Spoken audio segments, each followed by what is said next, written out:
मशरिक़ वस्ता में जंग का दायरा लगातार बढ़ता जा रहा है और इस बीच हमले और जवाबी हमलों का दौर जारी है। अब समझ में यह नहीं आ रहा है कि कौन किस पर भारी पड़ रहा है। एक तरफ इजराइल और अमेरिका है और दूसरी तरफ ईरान लगातार इन हमलों का जवाब दे रहा है। लेकिन इस बीच आपको बता दें कि इस जंग में ईरान के साथ अगर कोई खड़ा है तो वो लबनान की सबसे बड़ी और मजबूत जो तंजीम है वो हिजबुल्लाह है।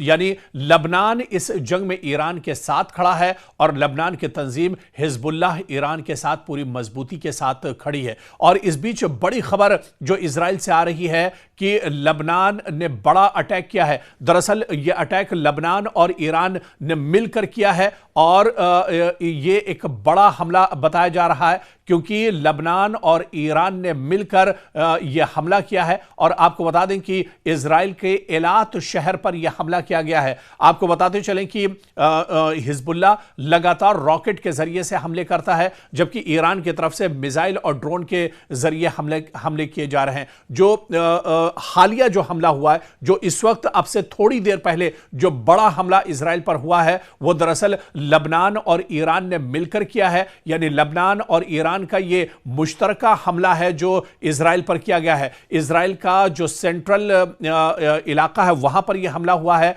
और एलात शहर जो सेंट्रल इजराइल में आता है यहां पर यह बड़ा हमला किया गया है। और बताया जा रहा है कि इस हमले के नतीजे में वस्ती इलाकों में नुकसान की इतलात हैं। जो इजराइल के वस्ती इलाके हैं, जो सेंट्रल इलाका है पूरे इजराइल का, वहां पर काफ़ी ज़्यादा नुकसान हुआ है। लबनान और ईरान ने मिलकर यह हमला किया है, जबकि रॉकेट के टुकड़े गिरने से एलात शहर में कई अफराद के जख्मी होने की खबर भी एक तरह से मौसूल हो रही है। तो इस बीच लगातार जंग का दायरा बढ़ता जा रहा है और इस जंग के बीच ईरान लगातार इजराइल और अमेरिका को जवाब दे रहा है। लेकिन इस जंग में अगर ईरान के साथ कोई खुलकर खड़ा है या ईरान का पूरा साथ कोई दे रहा है तो वो लबनान है। और लबनान में जो बड़ी एक तंजीम है हिजबुल्लाह, वो लगातार ईरान के साथ इस जंग में शामिल है और इस जंग को दरअसल आगे बढ़ा रही है। और आपको बताते चलें क्योंकि लबनान का जो मशरिक़ी इलाका है यहाँ पर लगातार इजराइल की तरफ से हमले किए जा रहे हैं और इसी के जवाब में हिजबुल्लाह लगातार इजराइल पर भी अटैक कर रहा है। तो ऐसे में हिजबुल्लाह इस जंग में दरअसल पूरी तरह से खुलकर सामने आया है। और जिस तरह से माना जा रहा था कि जब ईरान के साथ अमेरिका या इजराइल की जंग होगी तो उसमें कई ऐसे ग्रुप हैं जो निकलकर एक तरह से सामने आएंगे, लेकिन ईरान के इस प्रॉक्सी ग्रुप में अगर बात करें तो सिर्फ और सिर्फ लबनान से हिजबुल्लाह तंजीम के जो लड़ाके हैं, जो मुजाहिदीन हैं, वो दरअसल खुलकर सामने आए हैं और ईरान के साथ इस जंग में पूरी तरह से शामिल है। जब से ये लड़ाई शुरू हुई है, पिछले आधे महीने से जब से लड़ाई चल रही है, पिछले 2 हफ्तों से जब से यह जंग छिड़ी है, इस जंग में लबनान भी एक तरह से खुलकर सामने आया है। हिजबुल्लाह की तरफ से लगातार ताकतवर हमले इजराइल पर किए जा रहे हैं। यानी इजराइल को एक महाज पर कई तरफ से हमलों का सामना करना पड़ रहा है। एक तरफ ईरान लगातार इजराइल पर हमले कर रहा है, वहीं दूसरी तरफ हिजबुल्लाह की तरफ से यानी लबनान की तरफ से भी इजराइल को पूरी ताकत के साथ निशाना बनाया जा रहा है। दरअसल हिजबुल्लाह लबनान की एक बहुत बड़ी ताकत है, सियासी और मुसल्लह तंजीम है जो 1980 की दहाई में बनी थी। और इसके अलावा यह तंजीम यानी हिजबुल्लाह की अगर बात करें, हिजबुल्लाह लबनान के शिया मुसलमानों में मजबूत असर रखती है। इसे ईरान की हिमायत हासिल है। इसका बुनियादी मकसद इजराइल के खिलाफ मज़ाहमत बताया जाता है। यह तंजीम दरअसल लबनान में एक सियासी जमात, समाजी नेटवर्क और मुसल्लह मिलिशिया तीनों किरदार एक साथ अदा करती है। और साल 2026 में जब यह जंग अब से 15 दिन पहले जब शुरू हुई तो ईरान, इजराइल और अमेरिका के दरमियान कशीदगी बढ़ी तो हिजबुल्लाह ने भी इजराइल के खिलाफ पूरे तौर पर एक तरह से महाज खोल दिया। 2 मार्च 2026 को हिजबुल्लाह ने शुमाली इजराइल पर रॉकेट फायर किए। इसके बाद सरहदी झड़पें भी हुई और ये जो झड़पें थी एक तरह से जंग में तब्दील हो गई। इसके बाद दोनों जानिब से मुसलसल हमले शुरू हो गए।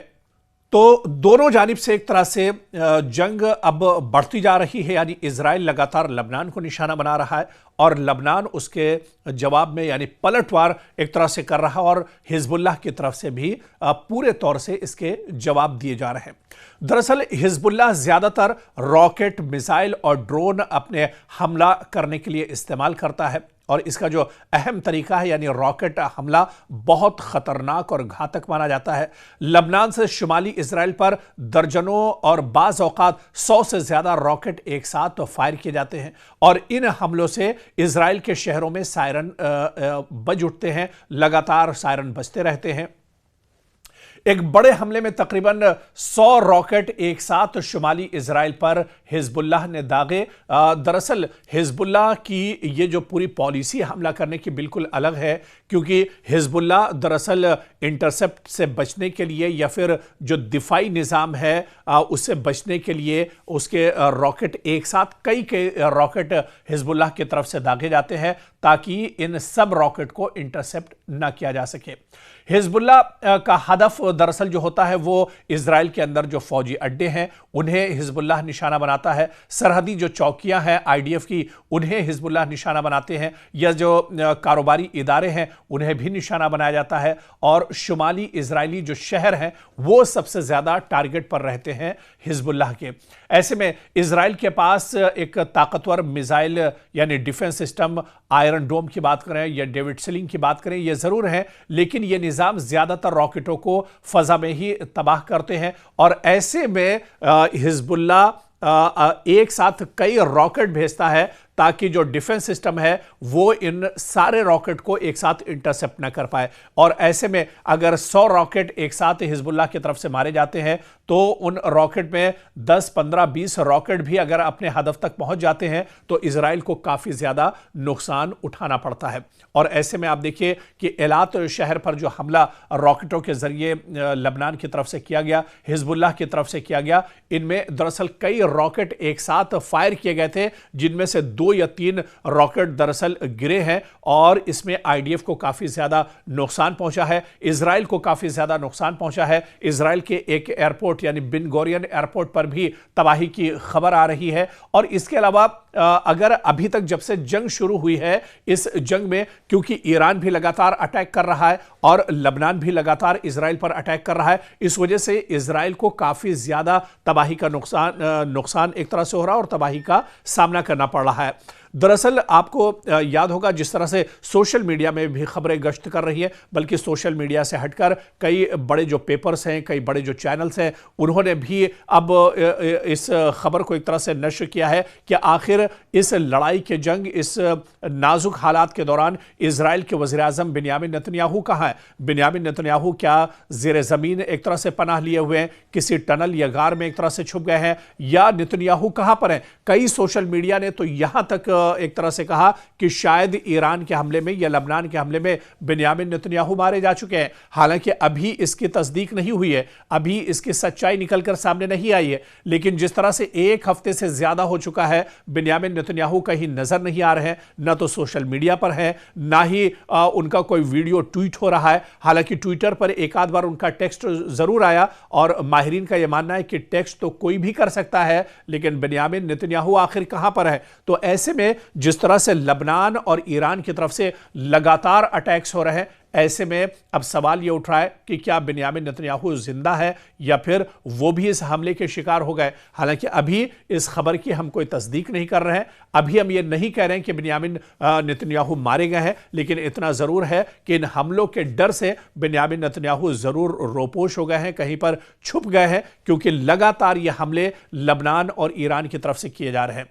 तो इस जंग के बीच में अगर आप देखिए हिजबुल्लाह पूरी ताकत के साथ ये जंग लड़ रहा है और लबनान की तरफ से भी लगातार अटैक किए जा रहे हैं। हालांकि इस जंग में लबनान को भी बहुत ज्यादा नुकसान का सामना करना पड़ा है। लबनान का एक हिस्सा पूरी तरह से तबाह बर्बाद एक तरह से हो गया है, क्योंकि लगातार जो नॉर्दर्न इलाका है, शुमाली इलाका है दरअसल लबनान का, उसे बुरी तरह से नुकसान इजराइल ने पहुंचाया है। और इसी वजह से, बदला लेने की वजह से और ईरान के साथ कहीं ना कहीं लबनान इस जंग में खड़ा है और लबनान भी इजराइल को तबाह करने के लिए, उसे नेस्तो नाबूद करने के लिए पूरी तरह से मैदान में पूरी मजबूती के साथ उतर आया है।